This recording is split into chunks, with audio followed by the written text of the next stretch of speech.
उनकी ज्वाइनिंग पे हमारे बीच में हमारे कांग्रेस पार्टी के आपके उम्मीदवार जिनको आप बड़े आशीर्वाद और बड़े बहुमत के साथ चंडीगढ़ पहुंचाने का फैसला कर चुके हैं, बहुत बहुत बधाई के साथ। हमारे आपके सुख दुख के साथी बलवान दौलतपुरिया जी, हमारे बहुत ही आदरणीय हरियाणा के कांग्रेस के वरिष्ठतम और सबसे सुलझे हुए नेताओं में जिनकी गिनती होती है, आदरणीय प्रोफेसर संपत सिंह जी, हमारे संघर्ष के साथी, आपके सुख दुख के साथी हमारे प्रहलाद सिंह गीलाखेड़ा जी, पूर्व सीपीएस, हमारे नौजवान एक ऐसे हमारे साथी जिन्होंने अपनी पहचान बनाई है और हम उनका धन्यवाद करते हैं। आज सब हमारे साथ यहाँ पे इस कार्यक्रम में पहुंचे हैं और आगे साथ निभाएंगे। डॉक्टर वीरेंद्र सिवाज जी हमारे बीच में, हमारे भाई पूर्व विधायक कुलबीर बेनीवाल जी, हमारे भाई चंद्रभान पोटलिया जी, हमारे भाई सुरेंद्र लेगा जी, हमारे राजस्थान की धरती से आए हमारे विधायक, और ये नौजवान विधायक जो आप देख रहे हैं ये भी मेरे टीम के सदस्य हैं राजस्थान से, भाई अमित चचान जी। आपको पता है नौर भादरा की वीर भूमि से ये वीर हमारे विधायक हैं अमित चचान जी, इन्होंने भी बड़ा चुनाव जीता पीछे, ये भी हमारी टीम के मेंबर हैं। आपका बधाई और धन्यवाद। हमारे भाई अमन जी यूथ कांग्रेस के, हमारे भाई आनंदवीर गीलाखेड़ा जी एक नौजवान साथी, और मेरे भाई आनंदवीर जी हर कदम पे जो कदम से कदम मिला के साथ हमेशा रहे।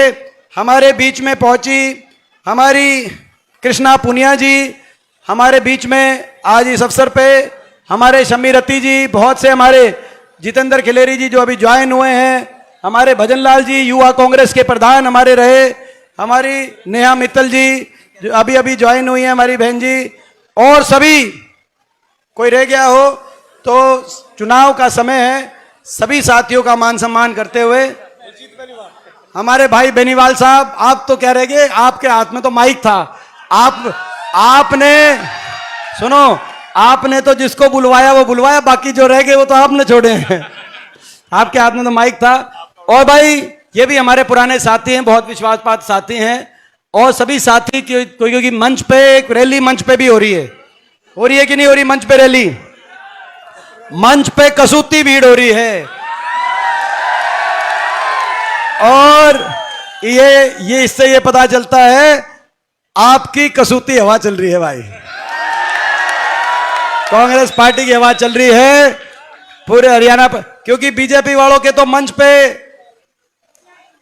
पे नेताओं का टोटा हो रहा है, और हमारे यहां मंच पे बोलन की जगह का टोटा हो रहा है। बोले कहां से? ये फर्क पूरे हरियाणा की आप तक आवाज आ गई कि नहीं आ गई? किसकी सरकार बन रही है हरियाणा में? सिस्टम घुमा दिया कि नहीं घुमा दिया सिस्टम? हरियाणा के कोने कोने से एक ही आवाज आ रही है, बीजेपी की ये सरकार जा रही है, हुड्डा साहब के नेतृत्व में कांग्रेस पार्टी की सरकार आ रही है। देखो मैंने नहीं कहा पा रही है कि नारा लगाओ, ये अंदर से आवाज आई है, ये सच्ची आवाज है कि पूरे हरियाणा में, क्योंकि बीजेपी की सरकार ने हरियाणा को विकास की पटरी से उतार दिया। जो हरियाणा विकास का प्रतीक था, खुशहाली का प्रतीक था, आज 10 साल की बीजेपी की सरकार के बाद वो हरियाणा देश में नंबर 1 बन गया बेरोजगारी में, देश में नंबर 1 बन गया हरियाणा नशे में, देश में नंबर 1 बन गया हरियाणा अपराध में, क्राइम में, महंगाई, देश में सबसे ज्यादा हरियाणा के अंदर महंगाई हो गई, हर घर का बजट बिगड़ गया, और भ्रष्टाचार ऐसा आपने देखा होगा। डबल इंजन की बोलते थे, डबल इंजन की सरकार, बीजेपी जेजेपी की डबल इंजन, खट्टर साहब और दुष्यंत की डबल इंजन की सरकार, डबल इंजन फेल हो गए कि नहीं हो गए? डबल इंजन रह गए, डब्बे छूट गए, ठीक बात है ना? और डबल इंजन की सरकार थी, काम करने के लिए डबल इंजन नहीं, डबल इंजन की सरकार थी लूट मचाने के लिए डबल इंजन। प्रदेश को लूट गए 5 साल तक, प्रदेश में भ्रष्टाचार किया और उसके बाद सिरसा रैली में मैंने कहा था दिसंबर में, आपको याद होगा, मैंने कहा था कि ये समझौते से समझौता तोड़ेंगे लोकसभा इलेक्शन से पहले। कहा था कि नहीं कहा था सिरसा रैली के अंदर? और इन्होंने लोकसभा से एक हफ्ते पहले समझौता तोड़ दिया। समझौता तोड़ते ही अगले दिन दुष्यंत चौटाला का बयान आया कि बीजेपी की सारे घोटालों की लिस्ट लेकर बीजेपी के सारे घोटालों के राज बताऊंगा। अगले दिन खट्टर साहब का बयान आया, दुष्यंत चौटाला के सारे घोटालों की जांच कराऊंगा। बताओ, 5 साल के तक मिलकर लूट खा गए, हरियाणा का भट्टा बिठा दिया और उसके बाद एक दूसरे घोटालों की जांच करा रहे हैं, राज बता रहे हैं। मर जनता सब जानती है। आज ऐसी सरकार नहीं देखी होगी जिसने हर वर्ग को उलझा दिया।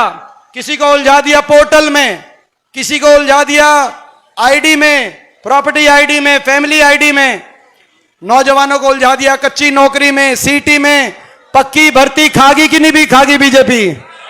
पक्की नौकरियां खा गई, पक्की नौकरी खत्म, 2 लाख सरकारी पद खत्म, 1.5 लाख पदों पर कौशल निगम के आधार पर बिना रिजर्वेशन, बिना पेंशन, बिना मेरिट के बच्चे लगाकर उनका शोषण करने का काम हुआ। फौज की पक्की भर्ती खत्म, अग्निवीर की योजना आ गई। आज हर वर्ग को उलझाने वाली ये सरकार साबित हुई और हर वर्ग को सड़क पे लाने वाली और हर वर्ग का अपमान करने वाली ये सरकार साबित हुई। इतना अहंकार बढ़ गया इस सरकार का। आपको याद होगा किसान आंदोलन, 750 किसानों की जान की कुर्बानी लेने वाली ये सरकार साबित हुई। 1 साल तक किसान बैठा रहा। इस बात का तो दुख है कि 1 साल तक इनकी सुनवाई नहीं हुई किसान की, लेकिन उससे भी ज्यादा इस बात का दुख है कि सहानुभूति के 2 बॉल भी नहीं निकले बीजेपी के मुंह से। 750 घर उजड़ गए। किसी का बेटा था, किसी का बाप था, किसी का भाई था, किसी का घरवाला था, लेकिन सहानुभूति के 2 शब्द नहीं। क्या कसूर था देश के किसान का कि देश की प्रजातंत्र लोकतांत्रिक व्यवस्था से चुनी हुई सरकार ने इतना भेदभाव किया? उस सरकार के दिल में किसान के लिए इतना भी दया का भाव नहीं कि कम से कम कह सकते थे तुम्हारी मांगों को ठुकराते हैं, लेकिन तुम्हारे धरने पे एक की मौत हो गई, उसके प्रति हम अपना दुख प्रकट करते हैं। क्या कसूर था उन किसानों का? और क्या कसूर था हमारे जैसे? क्या कसूर था मेरा? मैं पूछना चाहता हूं आपसे। आपको याद होगा किसान आंदोलन में पिछले 10 साल से, इस बार तो मैं आपका धन्यवाद करता हूं, आपका धन्यवाद करता हूं कि 5-5 सांसद आपने दिल्ली में भेजे और एक मजबूत विपक्ष आपने दिल्ली में भेजे। यहां से भी आपने हमारी बहन शैलजा जी को जिताकर यहां से भी आपने भेजा। 5-5 सांसद आपने दिल्ली में भेजे, मैं आपका धन्यवाद करता हूं। लेकिन पिछले 10 साल से हरियाणा के 15 सांसद जाते हैं देश की सबसे बड़ी पंचायत में, संसद में, 10 लोकसभा के, 5 राज्यसभा के, 14 सांसद बीजेपी के। मैं अकेला विपक्ष में पिछले 10 साल से वहां पर मैं डटा हुआ था।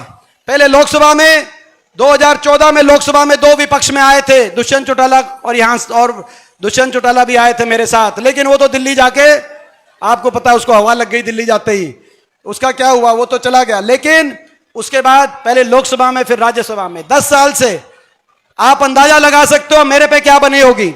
किसान आंदोलन में हरियाणा के 15 में से 14 बीजेपी के सांसद, अकेला जब मैं खड़ा हुआ लोकसभा के अंदर, राज्यसभा के अंदर, संसद में, और मैंने कहा कि किसान की बात नहीं मानते तो कम से कम सहानुभूति के 2 शब्द प्रकट कर दो। सारी देश के बीजेपी के सांसद टूट के पड़े, जैसे मैंने कोई कसूर कर दिया, मेरी बहुत बड़ी गलती हो।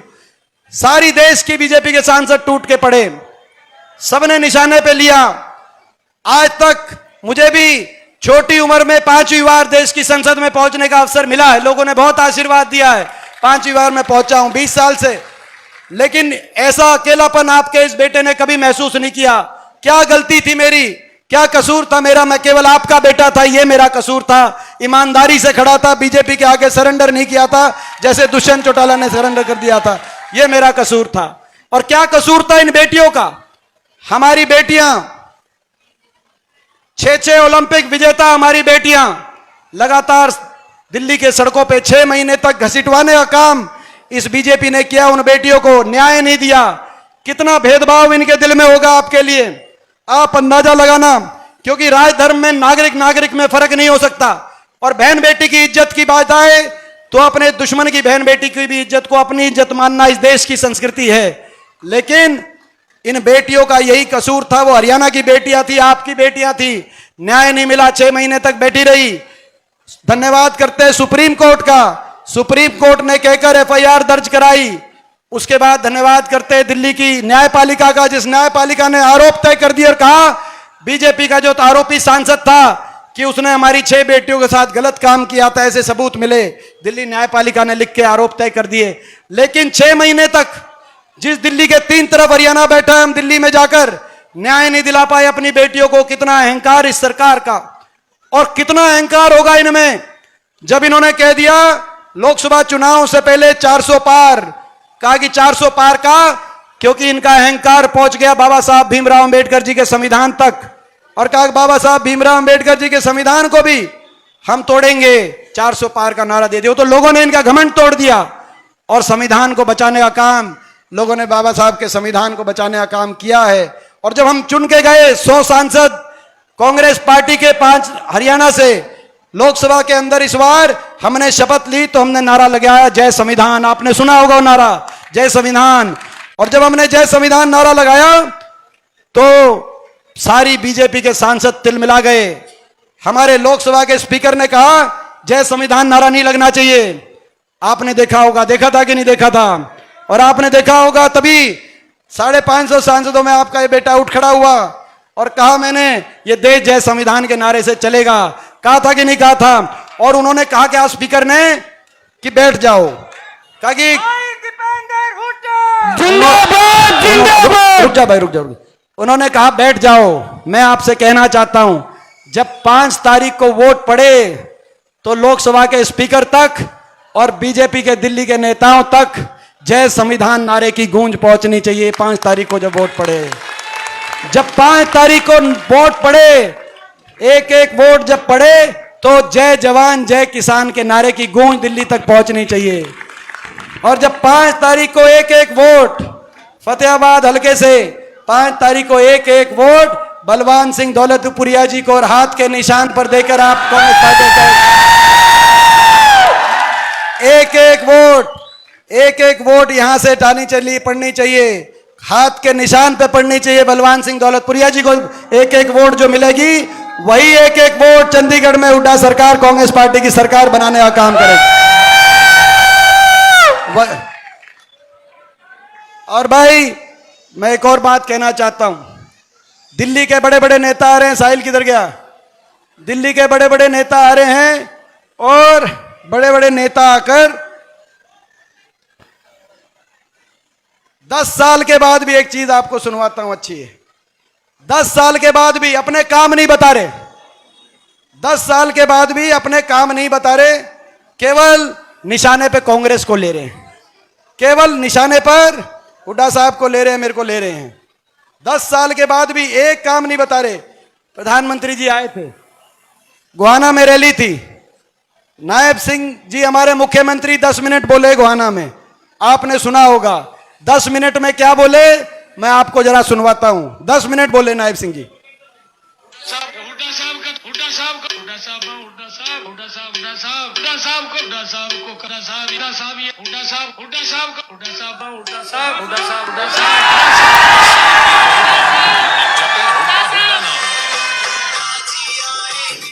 भाई देखो 18 बार, कल की बात है, ये अपना रिपोर्ट कार्ड बता रहे हैं प्रदेश की जनता को प्रधानमंत्री जी के आगे।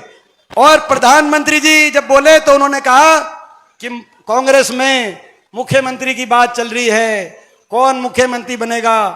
तो मैं धन्यवाद करता हूं उनको, कम से कम ये वो मान गई पूरी बीजेपी कि कांग्रेस की सरकार बन चुकी है, तभी मुख्यमंत्री। तो भाई देखो फतेहाबाद हल्का, ये भाई फतेहाबाद हल्के में जो अभी मौजूदा विधायक हैं और मौजूदा सरकार है, उन्होंने भट्टा बिठाने में कोई कसर नहीं छोड़ी। ठीक कह रहा हूं ना?